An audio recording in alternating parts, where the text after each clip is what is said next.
Bonsoir à tous, mesdames, messieurs, et surtout merci de nous renouveler votre attention. Stéphane Biaïtoudi peut-il être considéré comme l'un des favoris au titre de Ballon d'Or africain cette année? Eh bien, le capitaine des Lions indomptables et sociétaire du FC Séville figure donc dans la liste des 25 nominés et qui aspirent à la distinction le 8 janvier prochain du côté de Lagos, c'est au Nigeria.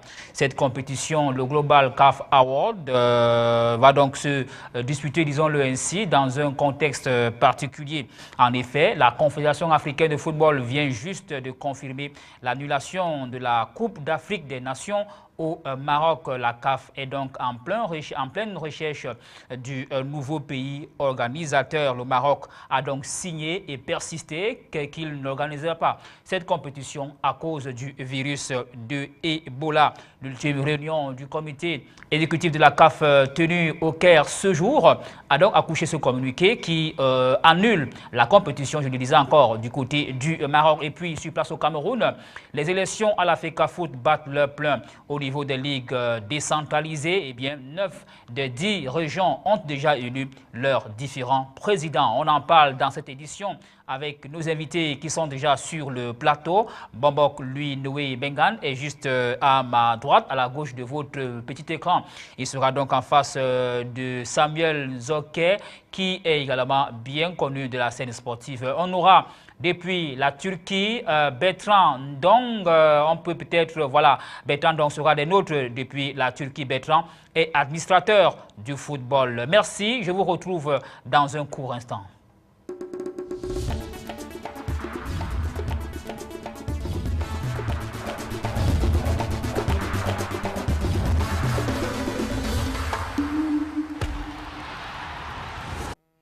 Voilà, merci encore de nous retrouver sur CamNews 24 Télévision. Bobok Lundoé Bengan, merci d'accepter l'invitation encore. Bonsoir. Bonsoir, le plaisir est le mien de partager avec vous quelques expériences que nous avons dans le milieu du sport. Voilà, merci infiniment. Dois-je le rappeler, vous êtes le secrétaire général de Avion Football Club du camp. Ça veut dire que vous êtes très proche du camp d'en face, disons-le ainsi. Vous êtes proche de M. Pierre Batama, qui est le président de cette formation. Il est le président du conseil d'administration de cette formation. La présidente, pour plutôt le dire ainsi, c'est Mme Colomb, Long Hortense, et Ndiambé, vice-président. Donc, Batamac est le PCA du club. Voilà, merci infiniment, Ludwig, d'accepter encore notre invitation. Samuel Zoké, bonsoir. Bonsoir Michel Teba, bonsoir à tous vos charmants téléspectateurs. Mais je tiens à rappeler à vos téléspectateurs que ce soir, je n'interviendrai pas comme consultant de CamNews 24 dans la mesure où depuis un moment, je suis de ceux-là qui apportent leur modeste contribution à M. Loga qui est engagé dans les élections au niveau de la Ligue régionale du littoral. Voilà. Et pour cela, il faudrait que pour l'équité et pour le respect de vos auditeurs, que je me débarrasse de vos téléspectateurs, que je me débarrasse un peu de cette casquette de consultant pour que cela nous donne un véritable face-à-face avec M. Noé. C'est vous qui l'avez dit. Moi, je ne vous ai pas présenté pour un face-à-face, même si j'ai quelques appréhensions. Je verrai bien comment vous allez vous défaire facilement de vos attributs de consultant. Ça va être facile, ça m'est OK? Oui, mais c'est la déontologie du milieu. Il faut véritablement respecter les règles d'un métier quand on veut véritablement l'exercer. Très bien. On va peut-être voir si notre ami Bertrand Dong, qui est du côté de la Turquie. Voilà, Bertrand Dong, bonsoir. Bonsoir tout le monde, bonsoir le public sportif camerounais et tous les téléspectateurs de CamNews 24. Merci une fois de plus pour l'invitation sur le tableau du sport camerounais. Merci. Voilà. Merci Bertrand. On va immédiatement ouvrir avec vous, avec ce sujet d'actualité. C'est, on va dire, les Global CAF Awards le 8 janvier prochain. Trois Camerounais, je crois, trois Camerounais sont en liste. Stéphane Biaïtoudi, Vincent Aboubakar et Eric Maxime Choupo-Moting. Mais l'attention semble être beaucoup plus focalisée sur Stéphane Biaïtoudi grâce à sa grosse saison l'année dernière. Vous également, vous pensez que Stéphane est vraiment sur orbite pour qu'il remporte cette distinction-là? Oui, effectivement, moi j'ai déjà beaucoup milité pour Stéphane Bia comme joueur dans son plan de jeu. C'est un monsieur qui a vraiment ébloui le football européen et africain et puis le football européen. Parce qu'il a joué en championnat. Il a joué 19 matchs, il a marqué 3 buts et 7 passes décisives en championnat espagnol. Bon, en ce qui concerne l'Europa League, il a joué 8 matchs, il a marqué 3 buts, dont le dernier le penalty en finale et 2 buts décisifs. Et ce début de championnat, il commence vraiment très bien déjà. Il a 7 matchs en championnat et 3 buts. Un milieu de terrain qui joue électron libre, un milieu de terrain mixte. Il est bien coté dans le monde du football actuellement, bien coté ici du côté de l'Europe, parce que j'ai parlé avec les journalistes de Marca, ils disent que parmi les milieux de terrain actuellement, Stéphane Bia n'est pas très loin d'être dans le top 10 des milieux de terrain mondial. Donc, pour moi, je pense vraiment que M. Stéphane Bia, le capitaine de Lions Indomptables, qui joue dans un poste un peu moins que celui qui évolue à Séville, à savoir défenseur central, est un joueur complet, est un joueur polyvalent, est un joueur vraiment qui mérite cette consécration cette année 2014. Moi, je pense que le Cameroun pourrait bien compter sur lui dans le trio de tête et surtout, pourquoi pas être vraiment celui-là qui devrait être premier au Glow Award à Lagos. Moi, je suis pour lui, je milite pour Stéphane Bia, pour ses statistiques, pour son jeu, pour sa personnalité et pour tout ce qu'il est en train de faire pour le football camerounais actuellement, le football africain et ce qu'il démontre au niveau mondial. Voilà, merci Bertrand pour ce premier jet. Vous restez de temps en temps, on reviendra vers vous. Alors, vous avez suivi Bertrand donc, depuis la Turquie, Bobok Lunoué, sauf que Stéphane est quand même là en face des gros ténors en Afrique, Diana Samoa, Emmanuel Adebayor, je le disais encore tout à l'heure, Eric Marcin Choupo-Moting, Gervinho, Mehdi Benatia, le Marocain. On a également, n'est-ce pas, Pierre-Emerick Aubameyang, voilà, Vincent Obakar, Yacine Brahimi. Hein, on peut également citer d'autres joueurs qui comptent quand même sur l'échiquier. On va dire, c'est vrai qu'ils évoluent en Europe, mais c'est quand même des grosses pointures au niveau de leur formation. Alors, Stéphane Bia, vous le voyez également favori pour cette distinction-là, Bobok? Écoutez, je pense qu'il y a d'abord deux choses à prendre en compte. La première chose, c'est que la sélection, alors l'attribution, la désignation de ballon d'or africain tient compte à plus de 50% de la participation du joueur dans sa sélection nationale.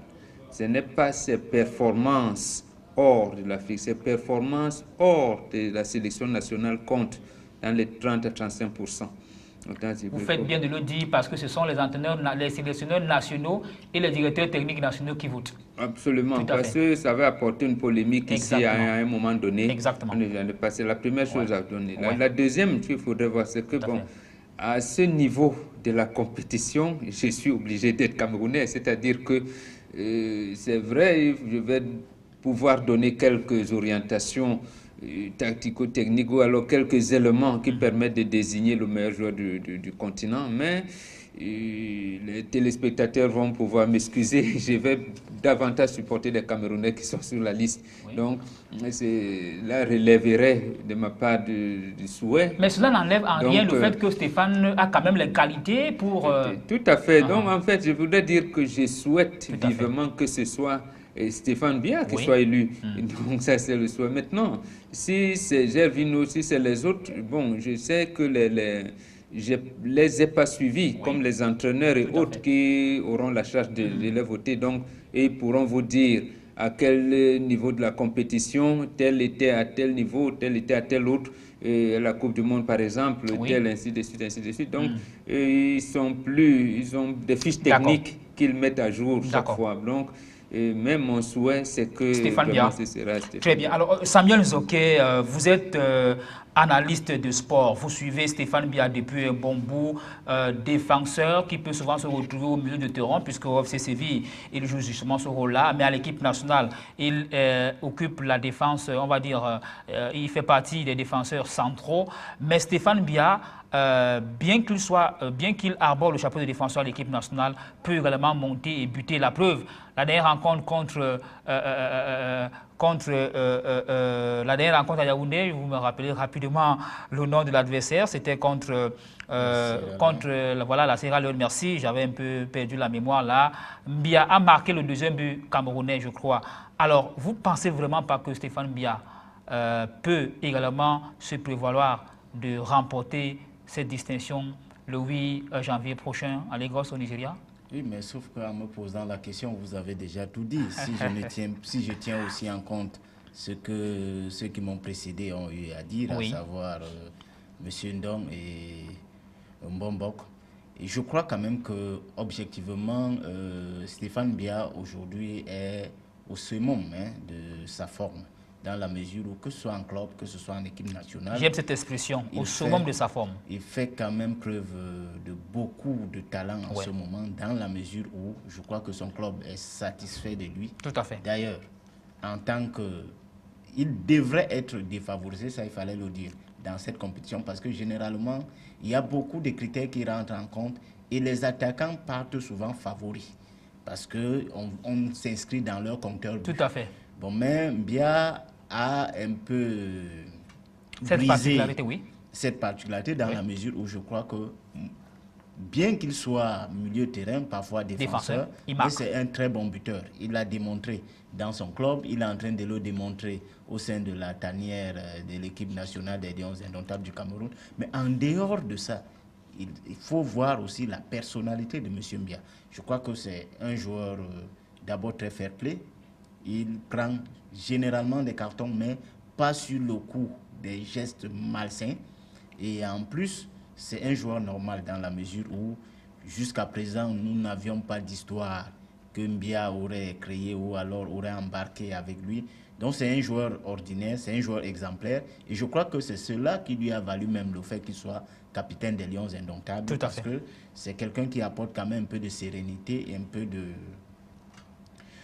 d'objectivité dans la tanière des Lions indomptables. Vivement qu'il soit élu, et je crois que Biya sera élu, à moins que les critères ne soient pas objectifs. Très bien. Alors, avant de voir on va dire, cette vidéo qui a été réalisée par notre réalisateur, je m'excuse de la tautologie, Cyril Hervé Ndogmon, je vais rapidement vous brosser le tableau, on va dire, statistique de Stéphane Biya Etoundi, qui est professionnel depuis 2004. On rappelle qu'il est défenseur central. Stéphane Biya quitte le Cameroun en 2003 sous la bannière de la Cadiz Sport Academy. Et bien en 2004, il pose ses valises au stade Rennais B. Il est surclassé un peu plus tard au niveau de l'équipe première. Il joue 131 rencontres. Stéphane inscrit 7 buts. En 2009-2012, il joue à l'Olympique de Marseille où il joue 102 rencontres. Il inscrit 5 buts pour un défenseur. C'est énorme. Depuis 2012, entre 2012 et 2014, Stéphane Biya Etoundi est parti au QPR, j'ai failli dire, c'est les Queen Park Rangers du côté de l'Angleterre où il joue 37 rencontres. C'est vrai qu'il n'inscrit pas de but. Eh bien, Stéphane est muté ou alors transféré du côté de l'Espagne avec le FC Séville où il joue 10 rencontres. Il inscrit 5 buts, un peu pour être en conformité avec Bertrand, donc tout à l'heure, qui l'évoquait. Et Stéphane, à l'équipe nationale du Cameroun, il a fait presque toutes les sélections. 2003 avec les moins de 17 ans, il joue 2 rencontres, il inscrit un seul but. En 2008, Stéphane Biya est avec l'équipe olympique où il joue 4 rencontres, il inscrit un seul but. En 2005, Stéphane Biya est avec la sélection nationale Fagnon où il joue 56 rencontres. Il a déjà 56 rencontres dans son axe natif dans cette sélection. Stéphane Biya a donc déjà inscrit 4 buts, soit un total de 29 buts, toutes compétitions confondues avec les équipes nationales et les différents clubs où Stéphane Biya est passé. Voilà donc en un mot le récapitulatif de ce milieu de terrain qui est également défenseur. On va immédiatement plonger dans l'ambiance de ces images en regardant cette vidéo qui va certainement vous faire plaisir.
Voilà, Stéphane Biya est tout dit. On rappelle rapidement pour boucler ce volet que le Global CAF Award se tient le 8 janvier prochain au Nigeria. C'est à Lagos.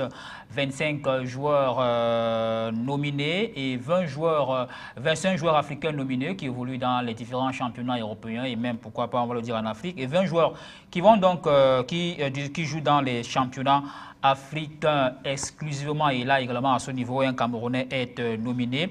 Il s'agit de notre ami Souleymane Moussa qui a donc été nominé dans cette compétition.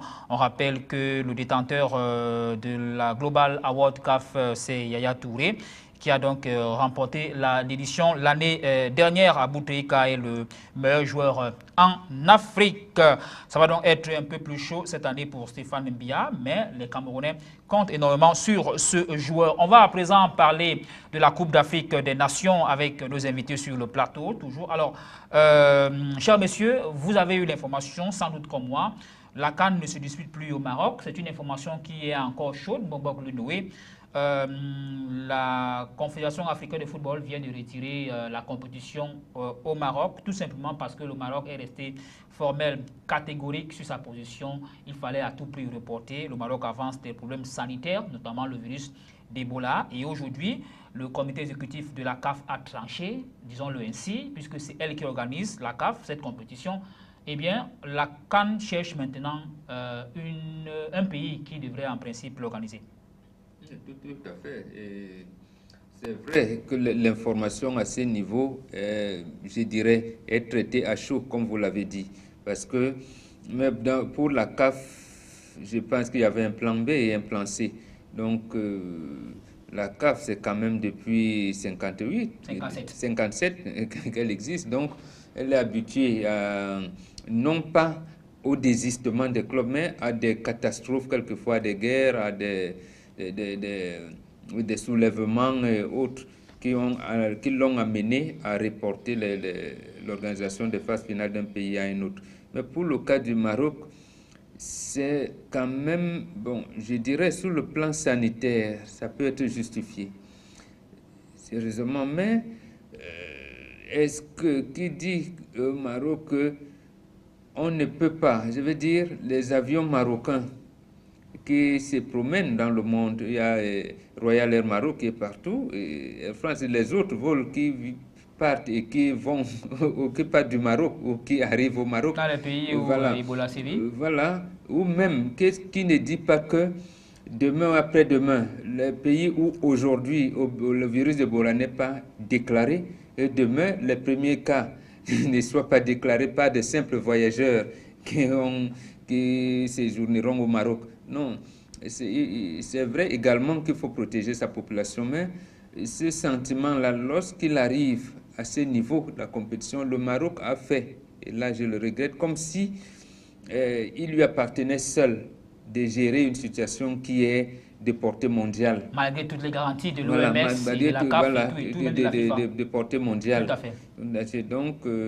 alors, on le comprend, mais moi, je ne les soutiens pas dans cette démarche, mais je le comprends. Il faut protéger sa population. Merci. Samuel Nzoké, je le disais, le communiqué est formel, il vient de tomber. J'ai d'ailleurs eu le plaisir de le lire tout à l'heure dans le site de la Confédération africaine de football. Mais est-ce qu'on peut s'intéresser maintenant aux sanctions? Parce que oui, la CAF dit reporter, le Maroc veut qu'on reporte, la CAF qui dit non. Là, il y a un gros préjudice que le Maroc va causer à la CAF et même pourquoi pas aux annonceurs et tout et tout. Les sanctions sont claires du côté de la CAF. C'est d'abord le retrait de la sélection, la suspension des officiels de toutes les compétitions organisées par la Confédération africaine de football. C'est pas lourd pour le Maroc là par rapport à cet acte-là? Non, je crois que dans ce cas d'espèce, il y a ce qu'on appelle un contrat qui lie l'État du Maroc à la CAF. Tout à fait. Et les clauses de ce contrat, je crois que vont rétroagir dans la mesure où, lorsque vous, de manière unilatérale, vous rompez un contrat, il faut subir tous les effets liés à cette rupture unilatérale du contrat. Le Maroc avait donné son accord de principe, était engagé sur une voie contractuelle avec la Confédération africaine de football. Donc au jour d'aujourd'hui, je suis sûr qu'ils ont agi en sachant exactement ce à quoi ils s'exposeraient. Bon, mais maintenant... Depuis mi-octobre que la rumeur du report au Maroc a commencé à circuler, mais la CAF est restée ferme et formelle. Oui, je crois que, vous savez, la CAF aujourd'hui subit aussi beaucoup de soubresauts. On a subi le changement de calendrier pour nous imposer l'organisation des compétitions dans les années impaires. Et vous savez tout ce que la CAF a eu à subir pour pouvoir s'arrimer à cette nouvelle donne. Il est hors de question aujourd'hui que, aussitôt arrimé à cette nouvelle donne, qu'on nous ramène encore à pratiquement démolir tout l'édifice que la CAF a pris du temps à construire. Et moi, je vous avais dit, le problème du Maroc serait ailleurs. Je crois que c'est avec le temps... Vous avez évoqué ce jour-là l'UEFA, hein? Voilà. Vous avez demandé la relation entre la CAF, le Maroc et non, les Marocains ne s'estiment pas africains. Si bien qu'au jour d'aujourd'hui, ils sont en train de trouver des voies et moyens pour plutôt adhérer. Comment est-ce qu'on pourrait comprendre cela? Le Maroc, c'est en Afrique du Nord. Le Maroc est en Afrique du Nord, mais n'oubliez pas que c'est des combats de rudes combats. Au jour d'aujourd'hui, le monde footballistique a beaucoup d'enjeux. Le Maroc estime qu'il joue mieux sa partition étant dans l'UEFA que étant dans la CAF. Et ça, je crois que pour l'instant, personne n'exploite encore cette piste parce qu'elle n'est pas encore visuelle, elle n'est pas encore visible. Très absurde. Elle semble être très absurde, mais le Maroc a d'autres raisons que le virus Ebola. Le virus Ebola ne sert que de prétexte. Tout à l'heure, le Mbombok l'a dit. Si le Maroc voulait véritablement protéger ses populations contre ce virus, je crois que les mesures devraient être drastiques pour l'entrée des ressortissants de ces pays dans le territoire chérifien. Voilà, on va aller prendre la réaction de Bertrand Don en Turquie, à Istanbul, lui qui suit également cette actualité. Alors, Bertrand Don, c'est officiel désormais, la Coupe d'Afrique des Nations ne se joue plus au Maroc. Cette position-là, je ne veux pas vous demander si vous la compreniez, parce que là, ça semble un tout petit peu être difficile. Mais je souhaiterais qu'on s'attarde avec vous beaucoup plus sur les conséquences. Quelles peuvent être justement les conséquences côté Maroc? Oui, monsieur Ateba, je vais d'abord vous dire que c'est discutoire. C'est même un manque de respect. Je dirais même que c'est scandaleux. C'est impossible qu'une compétition soit annulé à 2 mois. Ça, c'est très impossible. Les tests de la CAF sont clairs. Vous devez vous prononcer 6 mois avant. Et maintenant, les Marocains se prononcent 2 mois avant le début de la compétition, ce qui est un manque de respect pour d'abord l'Afrique. Et je vous suis en train de vous dire, moi je suis dans le milieu du football. Cette situation est une situation politique, ce n'est pas une situation sportive parce que les sportifs marocains vont souffrir. Combien de temps faudrait-il valider la session du Maroc à l'UEFA? Vous ne savez pas. Le football local sera bloqué puisque les clubs ne peuvent pas jouer à l'échelle continentale et même à l'échelle mondiale. Les clubs ne pourront pas, les enfants ne peuvent pas s'épanouir. À quoi servira le championnat local si vous ne pouvez pas jouer au niveau continental? Ça, c'est terrible. Et en plus, la sélection marocaine est une sélection qui est en train de progresser, qui est en train de prendre encore de l'ampleur comme nous la connaissons en 1986 avec des très grands joueurs. Ils sont en train de progresser. Et là, maintenant, nous voyons les politiques, comme moi je peux vous dire, parce que pour organiser une compétition, il faut que le politique s'implique. Et voilà le politique qui vient bloquer l'affaire sportive. Et ce qui est bien marrant, c'est que les sportifs même, ils sont derrière, ils ne disent rien, ils savent bien que ça ne provient pas d'eux et ils savent les conséquences qu'ils vont en subir, à savoir, disons, on ne va pas les admettre dans les compétitions au niveau de club, au niveau de l'équipe nationale, et en plus ils auront des amendes à payer. J'ai même suivi quelques indiscrétions qui ont dit que le Maroc devrait payer à tous les pays qui ont participé aux éliminatoires à hauteur d'1 million de dollars. Donc la décision n'est pas encore faite. Et surtout, je ramène un point, ce qui est bien marrant, c'est quoi? C'est que le Qatar, avec son gigantisme, les Qataris, ils ont déposé, ils ont envoyé des émissaires au Caire depuis hier pour aller prendre la Coupe d'Afrique et amener au Qatar pour pouvoir organiser au niveau du Qatar, ce qui est vraiment terrible si un pays africain refuse et qu'un pays asiatique qui se solidarise avec la CAF et qui veut vraiment aider les Africains, ça devient quelque chose de terrible. Moi, je ne trouve pas cette décision bonne parce que ça va geler le football marocain, ça va geler les activités footballistiques au Maroc et ça va geler l'équipe nationale marocaine. Donc, merci infiniment, Bertrand Tron. Alors, rapidement, ici sur ce plateau, l'UNE, je voudrais qu'on exploite vraiment pour sortir cette piste politique. Je dois quand même rappeler l'UNE que vous écrivez dans le monde diplomatique. Donc, voilà, qui dit diplomatie, dit politique, j'ose bien le croire. On évoque une piste politique à ce niveau. Alors, vous comprenez, est-ce que vous pouvez comprendre cette possibilité du politique qui aurait induit le sportif, peut-être pas en erreur, mais qui aurait imposé son diktat au sportif? Tout à fait, tout à fait. D'ailleurs, j'ai apprécié l'analyse de mon frère Zoké tout à l'heure quand il a apprécié ça. Non, lorsque l'actuel roi du Maroc arrive au pouvoir, et je pense en 99, après le décès de son papa, Mohamed VI, qu'est-ce qu'il dit? En réalité, il demande purement et simplement l'adhésion du Maroc à l'Union européenne.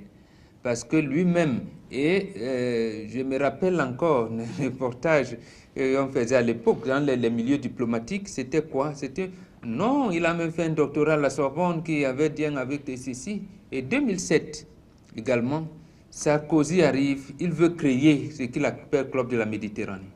Il met l'Italie, la France, le Maroc.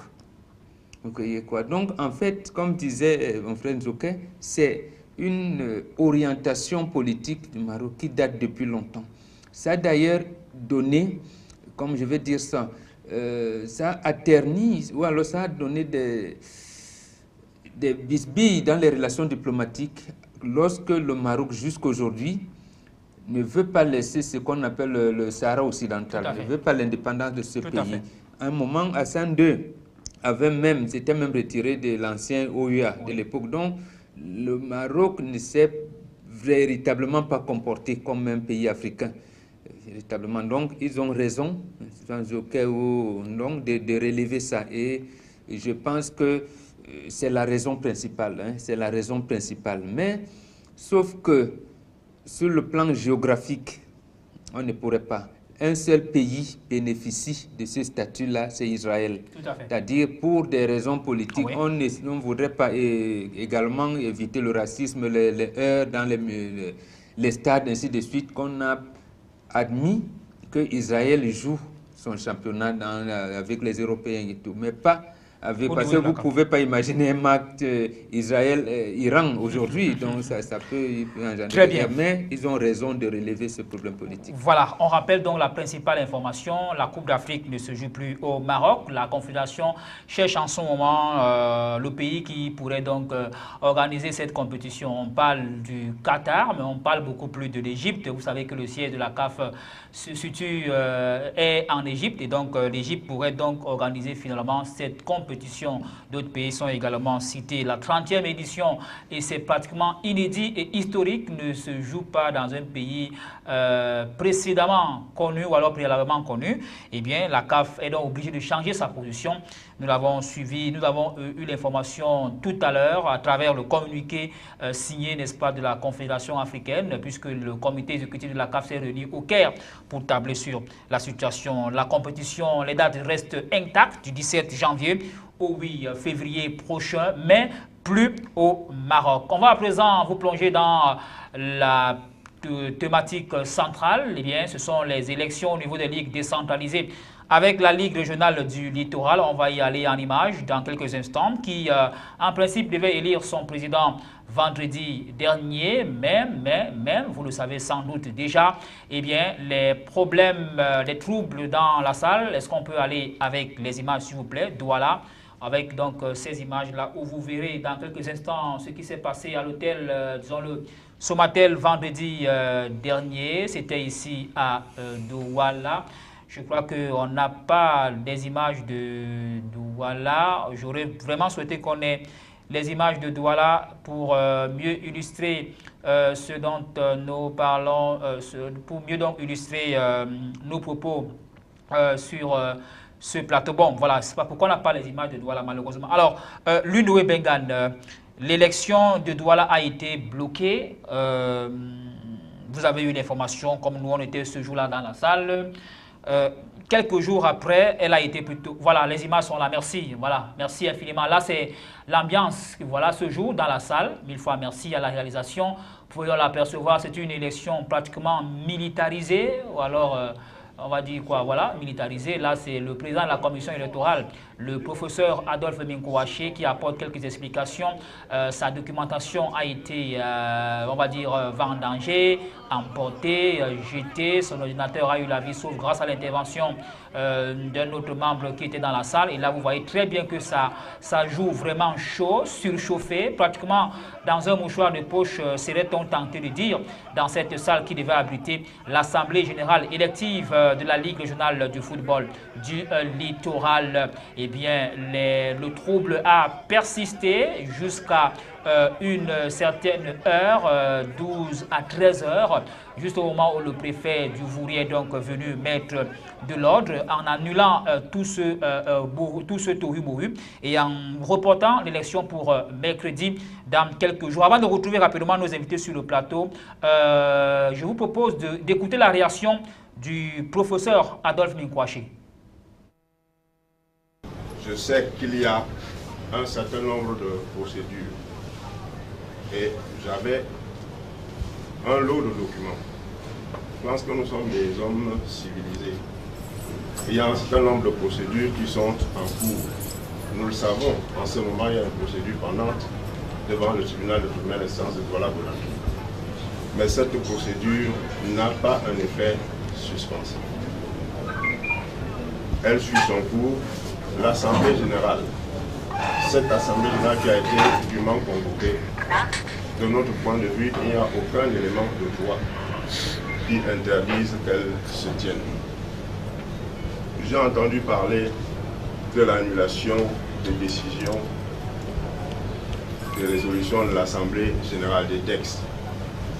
Je voudrais dire aux uns et aux autres que par rapport à cela, il n'y a aucun problème. Un, parce que la décision, la sentence arbitrale de la Chambre de conciliation et d'arbitrage n'a pas d'effet suspensif. Deux, l'Africa Foot a intenté des recours conformément à la loi. Les preuves, lesquelles recours de toutes les façons ont également permis à la FECAFOOT d'obtenir que les tribunaux de première instance, les 2 tribunaux de première instance Yaoundé, ne puissent pas apposer, le cas échéant, la formule exécutoire sur la sentence arbitrale. Donc, de ce point de vue, jusqu'à nouvel avis, les textes, les résolutions de l'Assemblée générale sont tout à fait valables.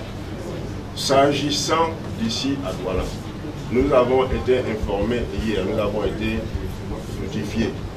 Il y a eu une assignation pour une procédure en référé d'un. Nous avons fait diligence. Notre avocat s'est constitué et il suit la procédure. Très bien. Voilà. Alors, Samuel Zoké, je commence par vous, malheureusement. Je commence par vous parce que les propos du professeur me donnent l'opportunité de commencer par vous. Tout d'abord, je vous pose une question vraiment qui me vient comme ça à l'esprit. C'est vrai que c'est la thématique. Est-ce que là, on ne peut pas finalement conclure que Douala est une ville rebelle?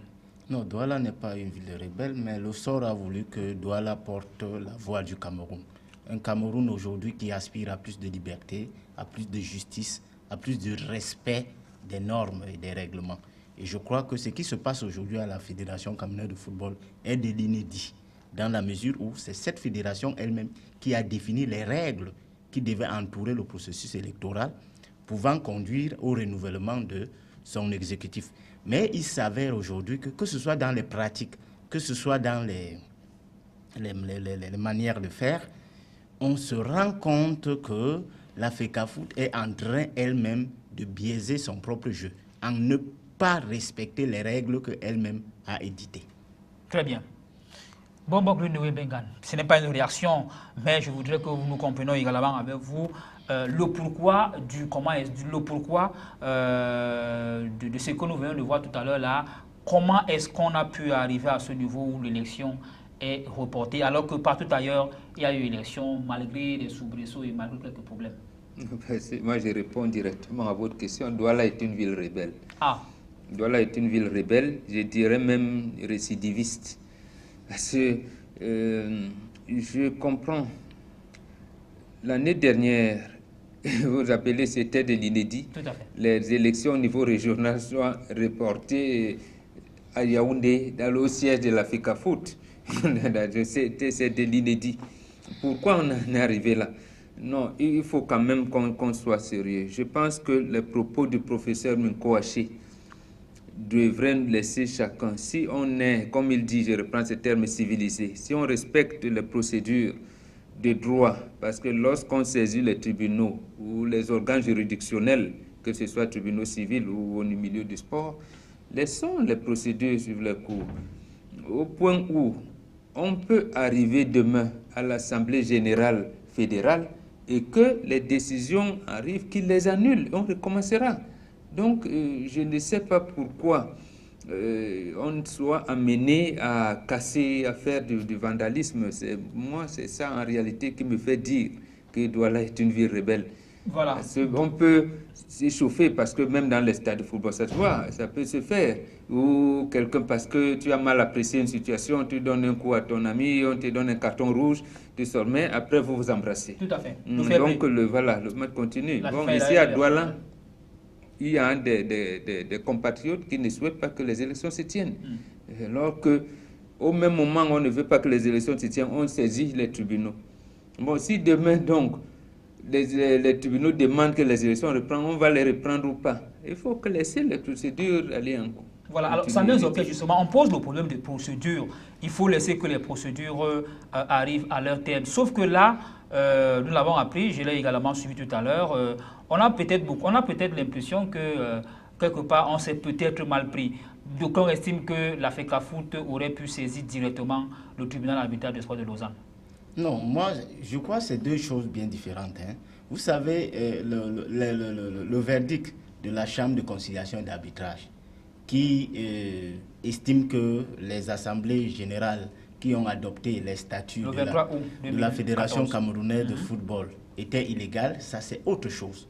Ce n'est pas ça qui fait l'objet de blocage des élections dans le littoral. le blocage des élections dans le littoral résulte du fait que, dans le cas d'espèce, nous avions des candidats qui ont exprimé leur volonté de participer à une élection. Mais il s'avère donc que l'autre camp qui jouit du privilège d'avoir au sein du comité de normalisation ses membres séculiers utilise aujourd'hui d'autres artifices pour disqualifier l'autre liste afin qu'il y ait une élection de maréchal. Ça veut dire qu'une élection à la soviétique où une seule liste va compétir et va remporter les élections. C'est pour ça donc qu'on estime aujourd'hui que pour qu'il y ait élection, il faudrait que la FECAFOOT respecte les règles qu'elle-même a éditées pour organiser le processus électoral. Parce que je prends le cas d'espèce, le cas de M. Loga. Il est reproché à M. Loga d'avoir constitué les listes sans avoir pris en compte les représentants des ligues départementales. Je crois que c'est ça qui fait problème. Mais sauf que la loi qui organise les élections ne le dit pas. La loi qui organise les élections dit bien que les listes doivent comprendre au maximum 5 délégués à l'Assemblée générale et peuvent comporter au maximum 2 personnalités ressources non déléguées à cette Assemblée. Donc, il y a confusion sur le terme délégué. Il y a délégués représentants des ligues départementales. Il y a les délégués à l'Assemblée générale élective. Donc, au jour d'aujourd'hui, on reprocherait à M. Loga d'avoir constitué les listes qui ne comportent pas les délégués représentant les ligues départementales, alors que dans le cas d'espèce, on parle des délégués à l'Assemblée générale élective. Voilà pourquoi on parle délégués à l'Assemblée générale. Et je vais plus loin. Pour les candidats à la présidence non délégués à l'Assemblée générale de la Ligue régionale. Donc, c'est de ça qu'il est question. Je crois donc qu'aujourd'hui, le comité de normalisation est en train de frauder. Et ça, je l'ai fait savoir au professeur Minkouaché. Pour vous qui aviez été dans la salle, on a eu un échange où il a même voulu passer en force, mais sauf que il n'a pas la loi avec lui. On ne va pas y revenir. Il a voulu donc, au jour d'aujourd'hui, il est question de réhabiliter la liste de M. Loga et que M. Loga aille au combat avec M. Batama et que le vainqueur gagne. Voilà. On ne devrait éliminer personne. Tout à fait. Alors, Bombok, est-ce que cela est possible? Parce que justement, nous avons appris cela dans certains lieux. L'élection de mercredi va-t-elle se tenir avec combien de listes? Normalement, on se réfère à la loi, comme il dit. Ouais. Sauf que ce qu'il a lu, c'est précisément un condensé des textes.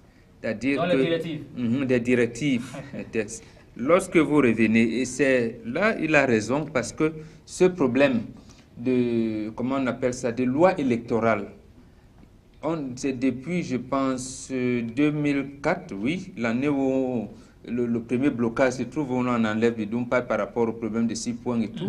Le problème des textes était trouvé au point où l'arbitrage était fait à l'époque en novembre de 2005 à Zurich, où on demandait qu'il y ait un code électoral, ou alors une loi électorale précisément, mais ce n'est pas encore arrivé. On s'attendait quand même que le comité de normalisation aille jusque-là, mais il n'a pas voulu, je ne sais pas pourquoi.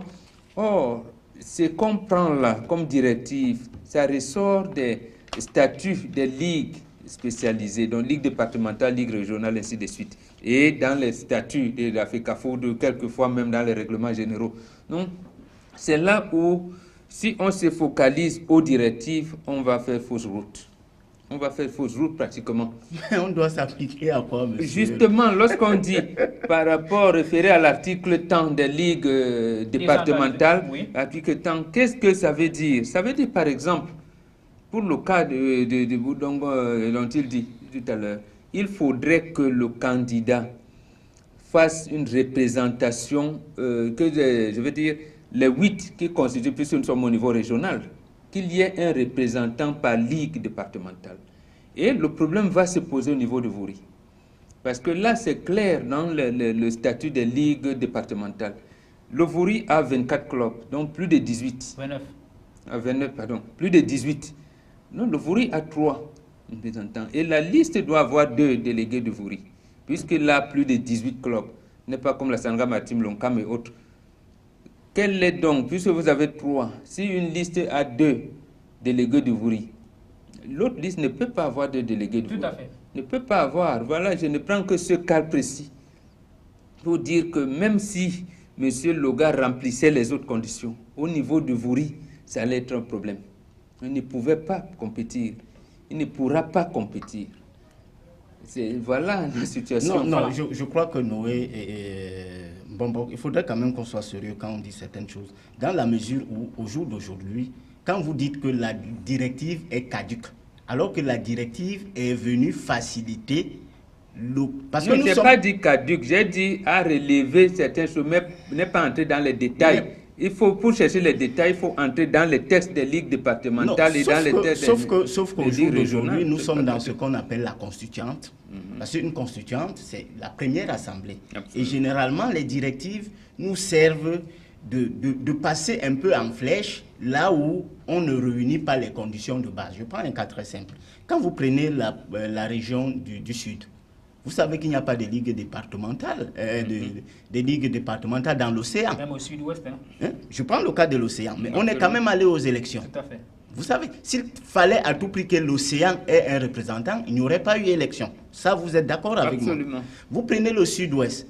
Sur les 4 régions, aucune n'a de représentation au niveau départemental.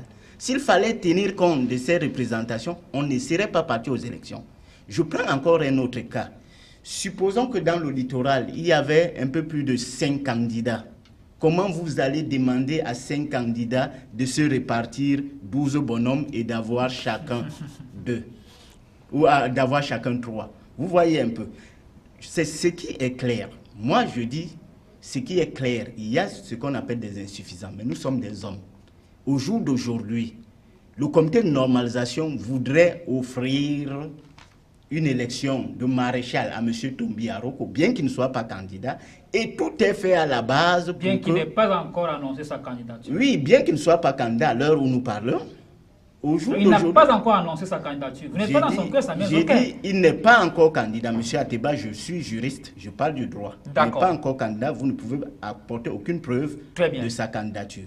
Donc, au jour d'aujourd'hui, donc, on est en train de créer beaucoup de dysfonctionnements qui concourent à cette ambition-là. Et c'est ça qui fait que la FECAFOOT est en train de s'entremêler elle-même. Je prends un cas très simple. Est-ce que vous savez que le processus électoral, pour qu'il arrive à remonter des paliers inférieurs aux paliers supérieurs, il y a d'abord ce qu'on appelle l'élection. Après l'élection, c'est là où on met en place le conseil d'administration, et au sein du conseil d'administration, on élit maintenant les délégués pour aller à la phase supérieure. Pourquoi? Parce que ça vous permet, même avec celui avec qui vous étiez en affront, d'échanger pour voir comment ensemble vous pouvez constituer une liste commune pour constituer votre conseil d'administration. Parce que nous sommes dans le sport. Les autres, vous êtes adversaires sur le plan électoral, mais vous n'êtes pas des ennemis. Très bien. Vous êtes appelés à être ensemble. Donc vous devez donc conjurer ensemble et ensemble vous devez désigner vos représentants. Dans le cas d'espèce, vous présentez votre liste avec vos représentants. Ça veut dire que si ma liste passe, elle passe avec mes représentants à la phase supérieure. Si bien donc la mutuelle, si on peut le dire, ayant donc ressassé pratiquement dans les ligues départementales, aujourd'hui, l'autre camp n'a plus la possibilité de recruter au sein des ligues départementales. Et c'est ça qui devient comme élément basique pour invalider la candidature de M. Loga. Et c'est là où il y a problème. Voilà. Il faut offrir au littoral une élection libre, transparente et équitable. Voilà, sauf que là, une liste a été déjà, on va dire, disqualifiée. Avant de retrouver, je voudrais qu'on aille rapidement en Turquie et on vous retrouve pour réagir. Bertrand, donc, puisqu'il est en Turquie, suit le débat avec nous. Je souhaiterais savoir comment est-ce que, voilà, merci, vous êtes à l'écran, Bertrand. Comment est-ce que vous suivez ce débat depuis la Turquie? On est encore au niveau des ligues décentralisées. Je rappelle que vendredi dernier, 9 des 10 régions du Cameroun ont élu leur président. Bertrand, donc, ça je le sais, vous avez eu l'information. Mais Douala, l'élection a été bloquée. D'où peut-être l'interrogation si Douala est une ville rebelle. Comment est-ce que vous réagissez après tout cela? Je me dis peut-être que le débat est bien houleux à Douala. Qu'est-ce que ça veut dire? Ça veut dire qu'il y a des gens qui se sont lésés, qui ont été lésés. Ce sont eux qui veulent vraiment revenir sur la norme des choses. Moi, je me dis qu'ils ont des arguments ils ne peuvent pas se pointer au hasard pour venir semer la pagaille dans une salle là où il y a la matière grise assise pour pouvoir annuler les élections. Je me dis qu'il y a quelque chose et j'ai suivi, les panélistes ont expliqué des choses très très importantes, à savoir que il y a guise de forme dans les tests. Ça veut dire quoi? Ça veut dire que les tests donnent des échappatoires, ce qui veut dire que chacun, à son niveau, pourrait les interpréter d'une façon ou d'une autre. C'est ça qui cause la confusion. Et c'est là où je reviens à ce que le grand bel Joseph Antoine disait, que les tests sont parfois bons, mais c'est parfois l'interprétation qui les rend un peu mauvaises. Donc, ils ont à bien interpréter les tests et à choisir le meilleur. Parce que moi, je vous ai toujours donné ma position. Ma position, ce n'est pas de choisir la personne, c'est de choisir celui qui a un programme qui peut amener à la redynamisation du football au plan local. C'est ça mon cheval de bataille. C'est ce que je suis en train de dire. Moi, je ne supporte pas les hommes. Si Monsieur Loga, il se sent valeureux, il a son programme qui peut redynamiser le football au niveau du littoral, pourquoi l'écarter? Il y a ce qu'on appelle parfois des candidatures personnelles, des candidatures qui n'ont rien à voir avec les autres. Bien sûr qu'on est en train de les lier maintenant, qu'il devrait avoir les délégués dans sa liste. C'est peut-être que là, il y a un hic, il a dû choisir des gens qui ne sont pas habilités à être dans sa liste. Donc, c'est là où il y a des problèmes. Bertrand, donc, sauf que là, on est en face d'un problème, rapidement. Bertrand, il y a une liste qui a été disqualifiée.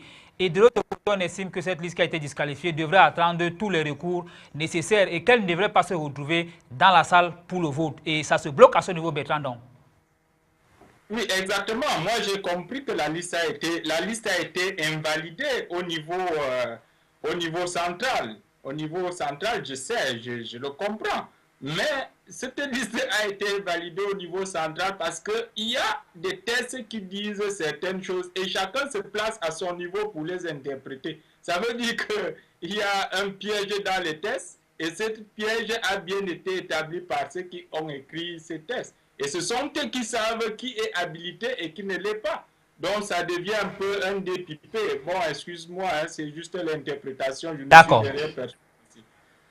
Merci infiniment pour cette réaction, Bertrand. Alors, rapidement, on revient sur le plateau. Vous ne partez pas, Bertrand. Vous restez en repérage. Bobo Lundoué, est-ce que finalement, on ne pourra pas parler d'une loi ou alors, on va dire quoi, des textes à 2 poids, 2 mesures ou alors des textes déséquilibrés pour les uns et équilibrés pour les autres au regard de ce que Samien Zoké venait d'évoquer tout à l'heure pour le cas du candidat Loga. Comment est-ce que vous analysez tout cela, Bobo Lundoué? C'est vrai que vous êtes proche d'un candidat, mais de manière lucide et de manière objective. Comment est-ce que vous pouvez analyser cette situation? D'abord, je suis comme citoyen, je suis un opposant au régime du ADPC. Je le sais. L'ECAM n'est pas bon, on le sait, mais je vais aux élections. En dénonçant de ça, quand on me tape, je reviens. En dénonçant ce qui ne me semble pas bien au sein des dispositions, de certaines dispositions de la loi du code électoral camerounais. Ici, on dit peut-être qu'effectivement, certaines directives, moi en tant qu'acteur de football, j'aurais attendu que le comité de normalisation fasse mieux que les tests l'a proposé. Là, vraiment, je dis, mais la loi, c'est la loi. On doit la respecter. Maintenant, c'est là où je récuse cette option qui voudrait qu'on dise qu'on a fondé les textes. On a taillé les textes à la mesure des tels. Je ne sais pas si les candidats étaient connus d'avance ou bien est-ce qu'il y a eu une connivence entre, comme on dit, M. Tombi Aroko et le comité de normalisation. Moi, ce que j'ai compris dans ce sens, c'est que le comité de normalisation, avec le prince Gassa Api et autres, ils ont même, à un moment donné, voulu faire l'audit de la fédération. Ils l'ont même mis, le secrétaire général, quelquefois en difficulté. Il a fallu l'intervention de la FIFA pour leur dire que mais non, nos tests fonctionnent de telle manière ou de telle autre.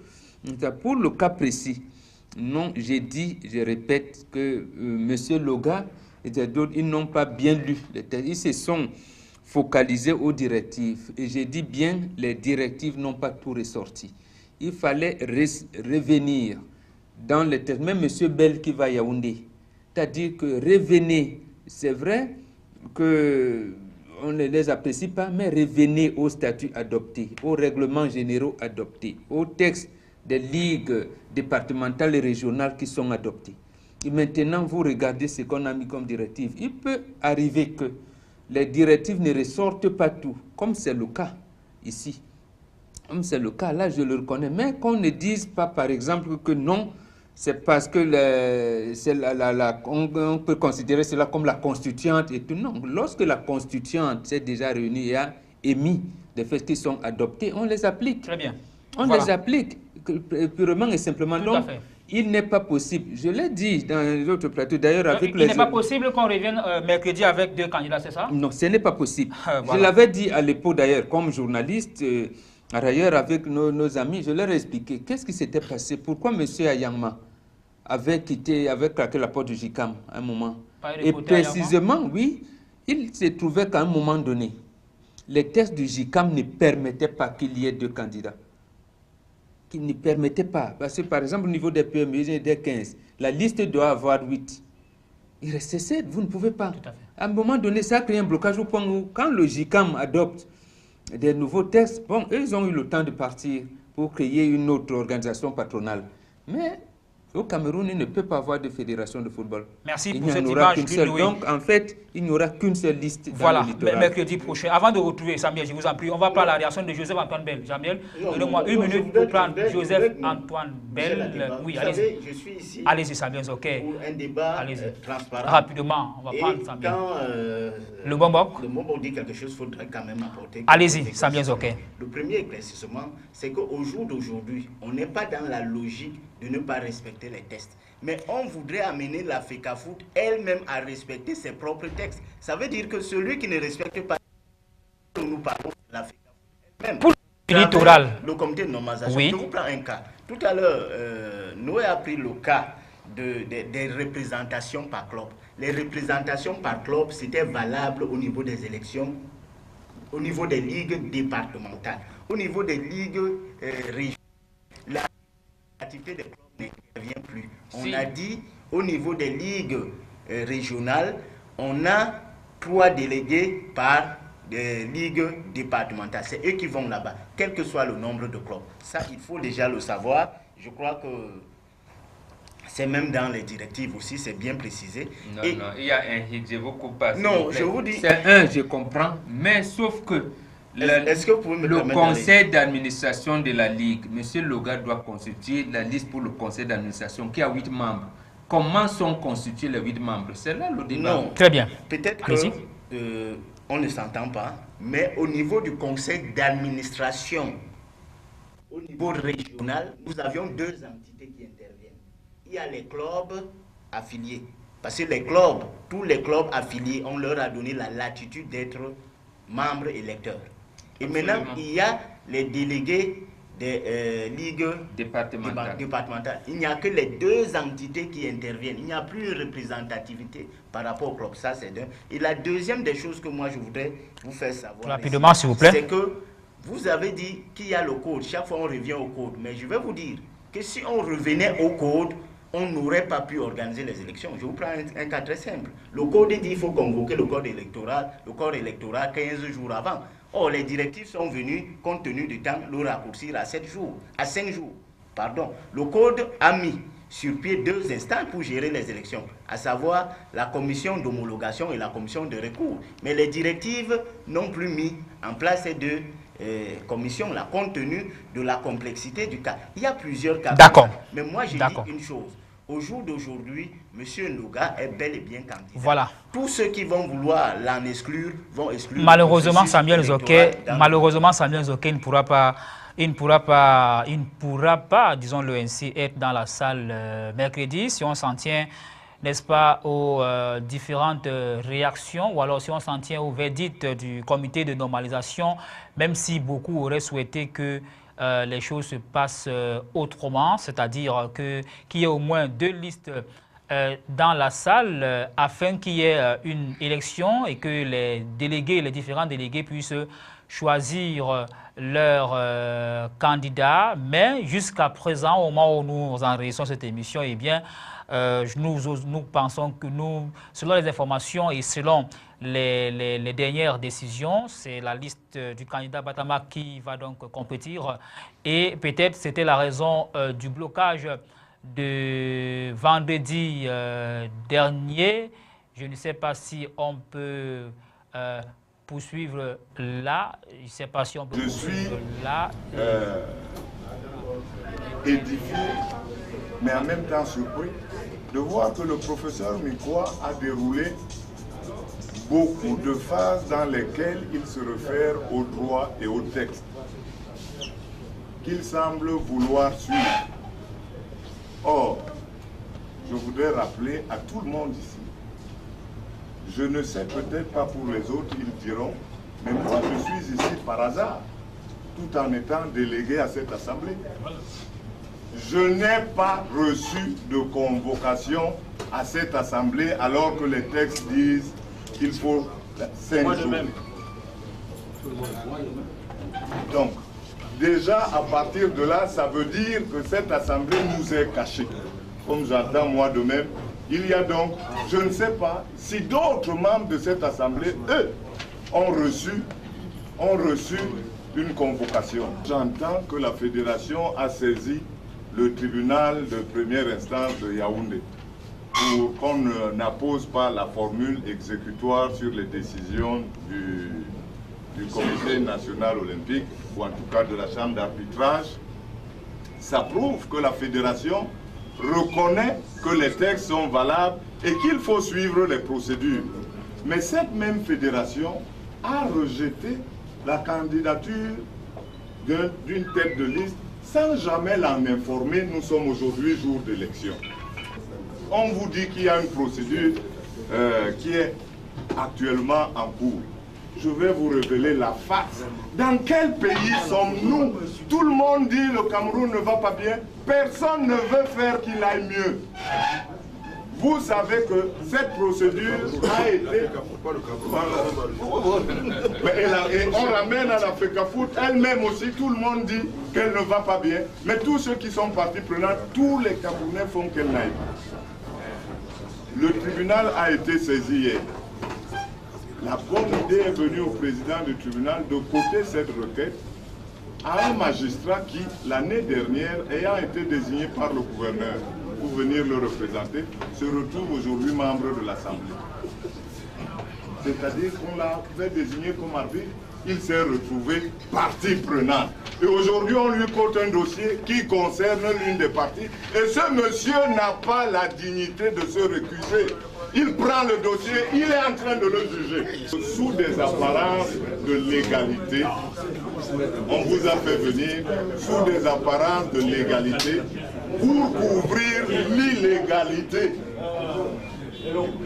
Et ce n'est pas possible. Vous n'êtes pas là pour prendre parti pour un camp contre un autre. Vous n'êtes pas là pour prendre parti pour des Camerounais contre d'autres. Vous êtes là pour nous tous. Et je suis très heureux de vous voir. Mais je voudrais terminer en disant simplement que notre sens de la dignité a tellement foutu le camp que le comité de normalisation, qui est venu parce que les précédentes élections s'étaient déroulées comme ça, n'a pas honte de tenir des élections de la même manière. Pire. Et peut-être même pire. Des élections de foot n'ont pas besoin de policiers. Savez-vous que la FIFA a interdit, on ne joue pas du football avec des policiers autour du stade. On a enlevé les grillages. On veut que ce soit la convivialité et nous voici à une élection régionale seulement avec 2 escadrons de policiers et de gendarmes. Rien que cela prouve que ça ne va pas. Et moi je voudrais vous dire quelque chose. C'est que dans ces conditions, je m'en vais, que le professeur et tous les autres qui veulent que ça continue à ne pas aller, continuent. Voilà, Joseph Antoine Bell. Alors, Bombok Lundowe Bengan, La situation, il faut qu'on le rappelle, n'a pas changé. Il n'y a pas eu élection ce jour. Elle a été reportée à mercredi. Et là, vous nous dites, vous êtes formel. L'élection de mercredi, c'est avec une seule liste. Alors, en face, on vous dit qu'on sera aux élections. Vous n'avez pas peur que cette situation, que nous puissions rester à ce niveau, qu'il n'y ait peut-être véritablement pas élection finalement Bomboko? Deux choses. La première chose, nous avons suivi Joseph-Antoine Beldir parler de foot tout à l'heure en appelant les uns des autres, on ne joue pas avec les policiers à côté. Effectivement, ça veut dire qu'il lui faut un fair play. Le fair play voudrait donc, en ce genre de situation, c'est que M. Loga sache qu'au stade actuel, ne peut pas constituer une liste. La deuxième chose, je veux dire à mon frère, effectivement, je suis d'accord avec lui quand il parle des représentations des ligues départementales pour l'Assemblée générale régionale. Je suis d'accord. Mais ici, il s'agit de constituer une liste pour le conseil d'administration. Il ne s'agit pas de venir, c'est-à-dire quoi? Le candidat tête de liste doit avoir derrière lui 7 personnes. Et les 7 personnes-là, il doit les choisir quelque part, avec une représentation ou alors une représentativité bien indiquée.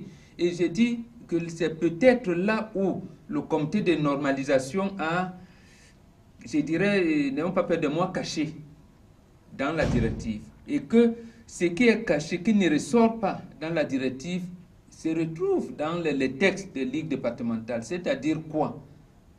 C'est-à-dire où j'ai expliqué qu'au lieu d'un représentant dans le Vouri pour le conseil d'administration, le Vouri en aura 2. Or, dans chaque ligue départementale, il y a 3 qui viennent. Mais Vouri, puisqu'il a plus de 18 clubs, là, en aura 2. C'est là où je parlais de représentation. Ce n'est pas pour dire que c'est le club qui intervient. Ce n'est pas le club qui intervient, mais je dis que dans cette configuration-là, la Sénégal Maritime aura un délégué au conseil d'administration. Ça va être difficile. Le Vouri en aura 2. Ça va être très difficile. C'est ça. Alors, Samuel, avant que vous ne preniez, s'il vous plaît, la parole, je voudrais qu'on puisse, puisqu'on a dit qu'ailleurs, il y a pourquoi eu vous ne me élection. laissez jamais le temps de réagir et vous passez à un autre sujet? Samuel, lorsqu'on a terminé, il a apporté un éclaircissement. Laissez-moi aussi apporter un éclaircissement. C'est le débat aujourd'hui. Je ne suis pas consultant, je suis dans le débat. Vous allez apporter un éclaircissement. Non, ce n'est pas après autre chose. Nous sommes dans le littoral. Nous souhaiterions que nous suivons d'abord la réaction des candidats qui ont été élus au nord, à la Damawa. Mais nous sommes d'abord dans le littoral. Vidons le littoral et on va au nord. Non, nous sommes dans le littoral, c'est la thématique principale. Mais pendant qu'on parle du Nord, je reviens parler du littoral, M. Atiba. Allez-y, Samuel, ok. J'espère qu'on ne parlera plus du littoral quand on parlera du Nord. J'ai assumé ma responsabilité sur ce plateau comme contradicteur de M. Noé. Et je voudrais que vous me concédiez cela. Ce n'est pas un combat entre vous et Noé. Ce n'est pas un combat. D'ailleurs, nous ne combattons pas. Nous avons le sourire aux lèvres. Et je voudrais dire une chose. La loi ou alors les textes qui régissent la nouvelle fédération camerounaise aujourd'hui n'ont fait ni l'objet de promotion ni de publicité. M. Noé le sait.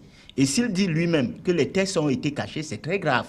Et moi, ce que je voudrais dire... Il a pris un exemple, il n'a pas dit Oui, ce que moi je voudrais dire, c'est quoi? C'est que lorsqu'on veut organiser une élection normale, c'est après l'élection qu'on constitue le conseil d'administration. Parce que le conseil d'administration vous amène à le composer même avec vos adversaires. C'est ça le premier esprit du fair play. On ne peut pas vous demander d'anticiper la constitution du conseil d'administration avant les élections. Mais comment on devient président de la FIFA, de la CAF, de la fédération? Non. Non. Lorsque vous êtes candidat pour être... M. Bell se présente pour être candidat à l'élection présidentielle de la FECAFOOT prochainement. Il faudrait bien qu'on sache quels sont les membres qui vont constituer le comité exécutif. Là, c'est au sommet. Là, c'est au sommet. À tous les niveaux, non, même s'il existait les ligues d'arrondissement, non, monsieur, prenez toutes les fédérations. Merci, Michel Atiba. Prenez toutes les fédérations, vous allez vous rendre compte que c'est lors de l'Assemblée générale élective qu'est constitué le conseil d'administration. Sinon, on ne fera plus jamais avec les autres. Alors, pour faire simple, Samuel, le cas du littoral, le cas du littoral qui semble être un casse-tête chinois, pour faire simple, Samuel, la situation est là pour vous, pour avancer. Qu'est-ce qu'on doit faire? Non, je crois qu'au jour d'aujourd'hui, il y a une réunion de stratégie ce soir, dont je ne dévoilerai pas ici. Merci pour l'information. Mais toujours est-il qu'au jour d'aujourd'hui, si M. Loga, par rapport au texte que la FECAFOOT n'arrive pas à exécuter elle-même, si M. Loga n'est pas appelés à compétir demain, sachez qu'il n'y aura pas élection. Voilà, je crois que vous l'avez dit, hein, Samuel Zoké. On va revenir pour parler des élections dans la région du littoral. Je peux vous le rassurer. Mais je souhaiterais qu'on prenne les réactions de ceux qui ont été élus ailleurs, notamment dans la Damawa et bien sûr dans le Nord. Vous allez suivre ces réactions, je crois, groupées dans quelques instants. Les réactions et on revient sur le plateau pour la suite du débat. La supervision signifie, n'est-ce pas, qu'il y a le décor qui a été planté. Le décor a été planté par les responsables locaux qui se sont rendus, n'est-ce pas, ici aujourd'hui à cette réunion. Il ne manquait personne. Le corps électoral était composé de 25 personnes. Toutes les 25 personnes ont honoré, n'est-ce pas, le rendez-vous. Et les choses se sont passées, n'est-ce pas, de la façon la plus normale et de la façon la plus démocratique. Parce que le débat a été instauré à l'intérieur entre les acteurs de football, c'est-à-dire les responsables de clubs et les autres délégués. Et nous avons dialogué et nous avons eu les résultats, n'est-ce pas, consensuels. C'est-à-dire que si les élections se sont déroulées sans problème, ça signifie que la majorité, ça aussi c'est un principe démocratique, la majorité était d'accord pour que les choses se déroulent de cette manière. Et la seule liste, n'est-ce pas, mise aux voix, est passée avec une large majorité qui comporte même des gens, n'est-ce pas, qui au départ n'étaient probablement pas pour cette liste-là. Ça signifie que les gens sont finalement responsables, n'est-ce pas, dans cette région, n'est-ce pas, de la Damawa.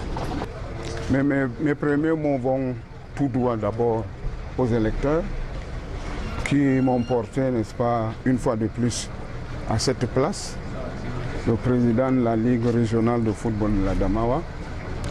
Et je voudrais également, par la même occasion, remercier la commission électorale qui, n'est-ce pas, a été très vigilante, qui a également supporté, n'est-ce pas, tous les coups, il faut le dire, parce que ça n'a pas été facile. Et je voudrais donc en retour leur dire merci. Les travaux se sont déroulés dans une très bonne ambiance.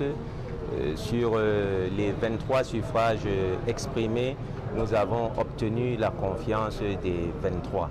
D'accord, je pense que ce résultat est assez éloquent sur notre action à la tête du football au Nord et ceci nous conforte dans notre position. Du moment où il y avait une seule liste en compétition et nous avons été particulièrement frappés de constater que la liste en compétition a été élue à l'unanimité des 23 suffrages valablement exprimés, ce qui témoigne d'un consensus très fort et d'une forte solidarité des membres de l'Assemblée générale de la Ligue de football du Nord.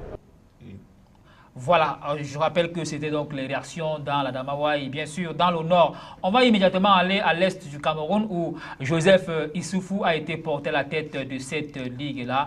Vous le verrez, il a le sourire jusqu'au bout des oreilles.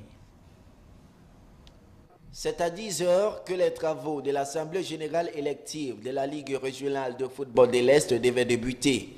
Mais à cette heure, aucun responsable n'était présent sur les lieux, sauf le quart de la police et une dizaine de policiers qui faisaient des va-et-vient devant le bâtiment abritant les services de la Ligue. C'est aux environs de 12 h que la salle va faire son plein d'œuvre. La presse est autorisée à filmer, mais devra quitter la salle avant le début du scrutin.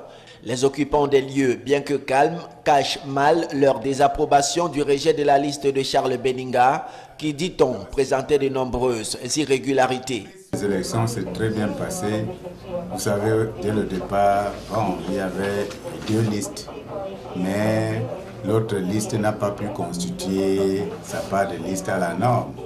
Où on demandait qu'avant de constituer une liste, il faut avoir les délégués des autres départements. Ce qui a fait en sorte que la liste de M. Baninga, on n'a pas validé. Malgré cette situation délétère, 16 électeurs parmi les 19 attendus iront chacun dans l'isoloir choisir l'unique candidat en lice. C'est au terme de ce vote que Joseph Essoufa est reconduit avec un pourcentage de 95%. L'occasion faisant le larron, le président de la commission en a profité pour donner quelques conseils à la nouvelle équipe. Ils doivent être conscients de ce qui les attend parce que l'Est, jusqu'à présent, n'a pas d'équipe dans le championnat professionnel de première division. Il va falloir que l'Est se batte pour redevenir ce qu'il était depuis il y a une vingtaine d'années. Je crois qu'ils ont beaucoup de travail. Conscient de la tâche qu'il attend, le président réélu dresse en quelques mots sa feuille de route. Les structures de nos clubs ne sont pas des structures professionnelles. Donc vous comprenez, c'est des individus qui se réveillent un matin et disent bon, je vais encourager la jeunesse, mais maintenant nous allons faire un effort pour que ces clubs aient une administration stable et puissent travailler vraiment dans un professionnalisme tel que ça se présente ailleurs. Avant de mettre un terme à ces travaux, 5 membres de ce nouveau bureau ont été choisis pour représenter la région de l'Est aux élections à la Fédération camerounaise de football le 29 novembre 2014 prochain. Voilà, c'était donc l'Est Cameroun. Tout à l'heure, on parlait d'une candidature de Joseph-Antoine Bell. Je vous rappelle effectivement qu'il est candidat et il a donné une conférence de presse dimanche dernier à Yaoundé.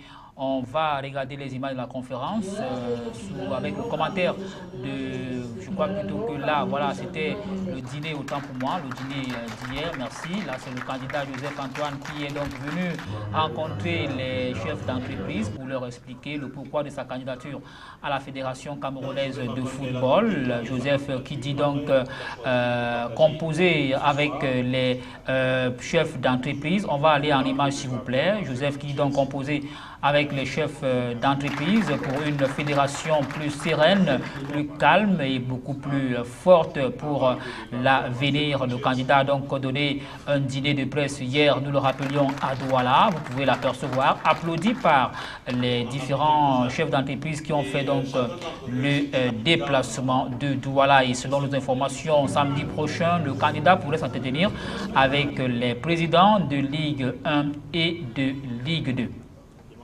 Quelques représentants des entreprises justement ont été rencontrés par nos reporters.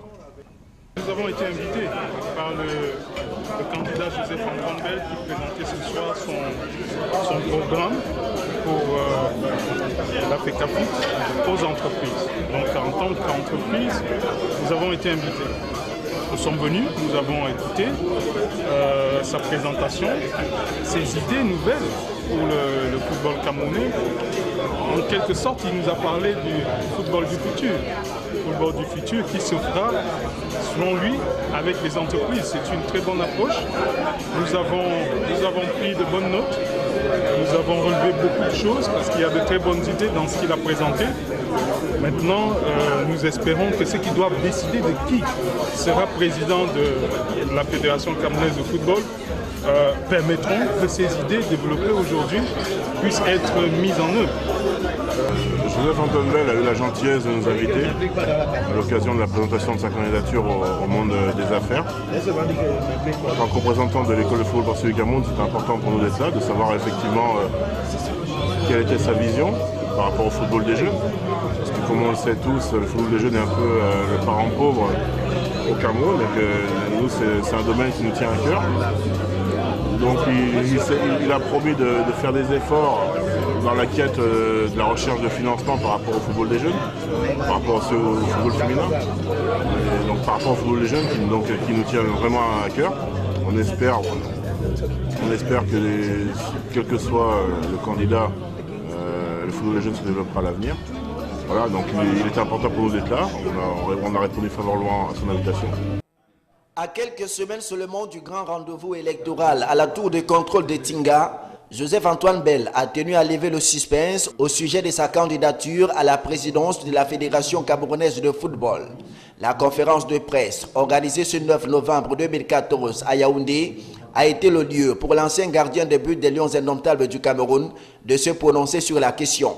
Dans l'enseignement, le premier point de la pédagogie, c'est la répétition.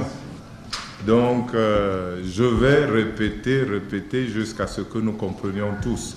Après l'officialisation de sa candidature, des avis concordants et divergents se font déjà ressentir au sein du mouvement sportif camerounais. Mais pour le meilleur gardien de but du siècle, L'heure n'est plus aux supputations, mais à l'action, afin de préserver le football, cher à notre pays, d'un quelconque déclin. Notre mère, ce n'est pas le football du Cameroun. Notre mère, c'est le Cameroun lui-même. Le football du Cameroun est l'héritage qu'un enfant étourdi, mal intentionné, veut absolument dilapider.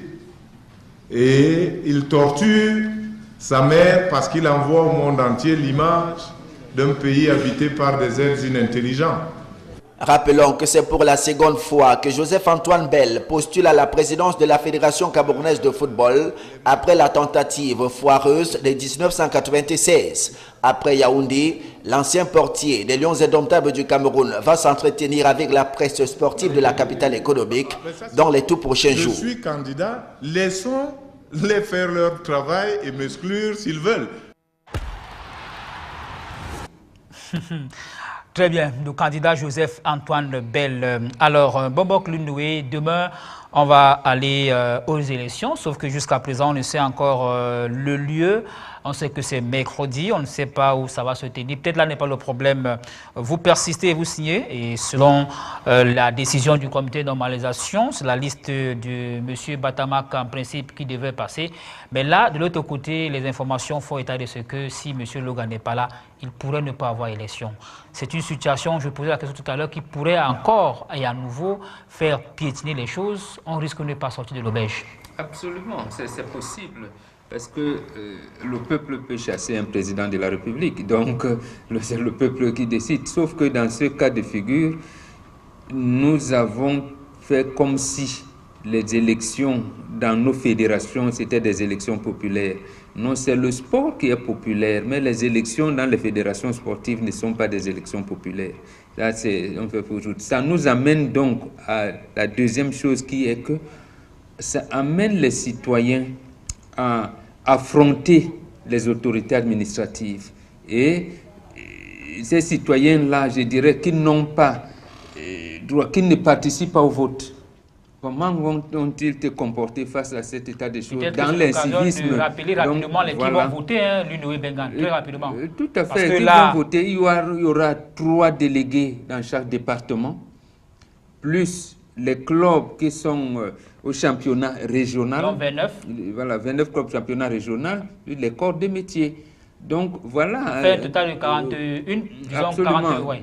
Absolument. Voilà les délégués, ceux qui doivent voter. Maintenant, on peut y ajouter la presse sportive pour venir couvrir les événements et une équipe de médicale, pour ainsi de suite. Oui. Donc, ça veut dire quoi? Ça veut dire que les autorités administratives, s'ils veulent vraiment, parce que nous pensons que le Cameroun est un état de droit, ils doivent faire tout, mettre tout en œuvre pour que les élections aient lieu. Mais ils l'ont fait la dernière fois, il n'y a pas eu d'élection. Non, ils n'ont pas fait. Les autorités sont venues en retard, pratiquement. C'est-à-dire qu'il y a risque de trouble à l'ordre public. C'est là où j'apprécie votre titre.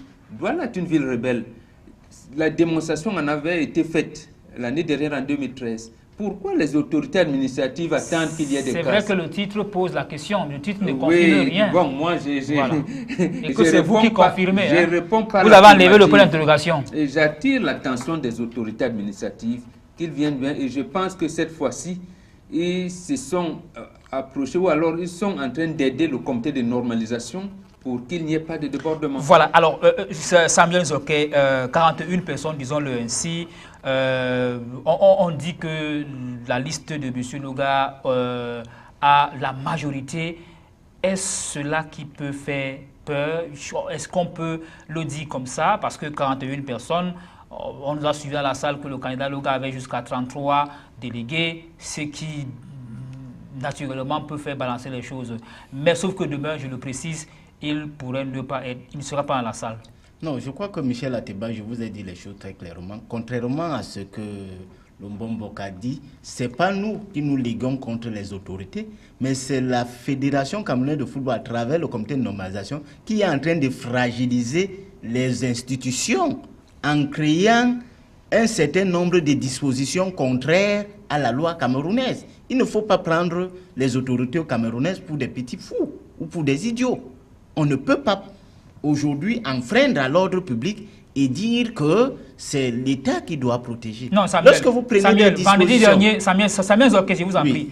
Vendredi dernier, le camp Batamak n'était pas dans la salle, mais il y a eu du grabuge dans la salle. Oui, donc le grabuge a été causé par le camp Batamak et je tiens à vous le dire. Pourquoi? Parce que le principe était celui de la délocalisation de la Réunion. Mais tout le monde s'est retrouvé. Vous venez de dire que si M. Loga n'est pas candidat, il n'y aura pas élection. Comment Batamak, qui lui sait qu'il va gagner, va causer de grabuge? Ah, mais quand même. Allez-y, Samuel. Et je dis bien, vous regardez la caméra. La réalité, c'est quoi? C'est que la dernière fois, la première des choses, pour tous qui sont arrivés, la FECAFOOT n'a pas dit qu'il y avait élection. La FECAFOOT a dit qu'il y avait séminaire. Et non seulement ils ont dit qu'il y a séminaire. On a parlé d'une erreur de frappe dans la salle. Non, ce n'était pas une erreur de frappe parce que il y a eu une commission qui est allée vérifier et qui a vu tout ce qui s'est passé. Parce que ce qu'on peut croire dans ce pays, c'est tromper les autorités de ce pays, mais on ne peut pas les tromper. Ce qui est vrai, c'est que des actes de vandalisme, de casse, personne n'en veut. Ça, il faudrait que ce soit un principe. Et j'ai dit bien, demain, il n'y aura pas casse, il n'y aura pas vandalisme, mais il n'y aura pas élection tant que M. Loga n'est pas réhabilité. On a l'impression que c'est le chargé de communication de Loga qui parle. Alors, les 5 dernières minutes, très rapidement, on les réserve aux Lions indomptables du Cameroun avec Bertrand Don pour amorcer, n'est-ce pas, la chute. Bertrand Don qui est toujours en Turquie, en repérage du côté de la Turquie. Merci d'avoir attendu si longtemps, Bertrand. Le débat était houleux ici. Alors, on va vous épargner, n'est-ce pas, du débat de la Ligue régionale, puisque vous avez là dit un mot. Bertrand, donc, les Lions indomptables sont en pole position pour se qualifier pour la CAN 2015 qui a été annulée au Maroc, mais qui va se jouer dans un pays africain, rassurez-vous. Alors, à quelques jours de cette rencontre cruciale contre la RDC, qui est déjà au Cameroun depuis quelques jours, quel est le petit conseil que vous, en Turquie, peut donner aux Lions indomptables du Cameroun? Oui, moi je suis d'abord derrière les Lions indomptables du Cameroun, qui ont une très bonne équipe d'ailleurs, parce que je sais qu'ils peuvent gagner le Congo et ils vont faire un bon match contre la Côte d'Ivoire. C'est une équipe vraiment très compétitive, très combative, avec des joueurs, comme je vous ai dit. Ils ont 4 joueurs qui sont au top actuellement, à savoir Nkouloumbia et puis Choupo-Moting et Mukanjo. C'est des gars qui sont top classe maintenant et je sais qu'avec les autres aussi, ils vont vraiment faire un très bon match contre le Congo et j'appelle tout le public sportif camerounais de bien vouloir supporter ces Lions indomptables. Merci. Vraiment, merci d'avoir accepté encore ce jour d'apporter votre contribution au débat. Merci Bertrand. Sans doute, on vous retrouve très prochainement. Merci.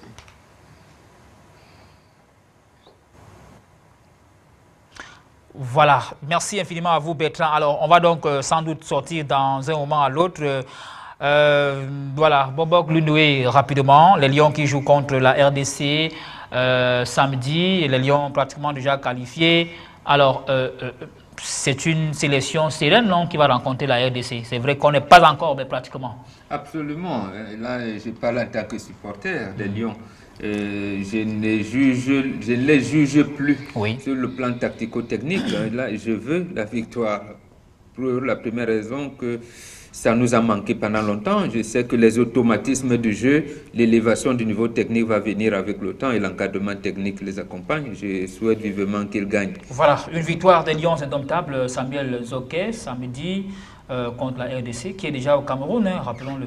Non, il faudrait au moins qu'il y ait un point d'accord entre moi et le Tout à fait. Et je crois que nous sommes tous Camerounais et c'est tout ce qui nous unit. Et je crois que nous sommes tous unis derrière les Lions indomptables, vivement, qui remportent la compétition le match de samedi. Et surtout qu'ils ont la chance de vivre d'abord le match Côte d'Ivoire-Sierra Leone qui leur donnera au moins la position avec laquelle ils vont aborder ce match. Voilà, il ne me reste qu'à vous dire merci, cher monsieur. Bobok Lunoué, vous nous rassurez qu'il y aura élection bel et bien demain à Douala et une élection avec une seule liste, c'est ça? Avec une seule liste. Mon président du conseil d'administration d'Avion Dunkam sera le futur président de la Ligue régionale du littoral. Voilà, merci infiniment à vous, Samuel Zoké, d'avoir également accepté le débat ce jour. Ouais, sauf que je rassure le Mbombok, que demain, si M. Loga n'est pas candidat, il n'y aura pas d'élection.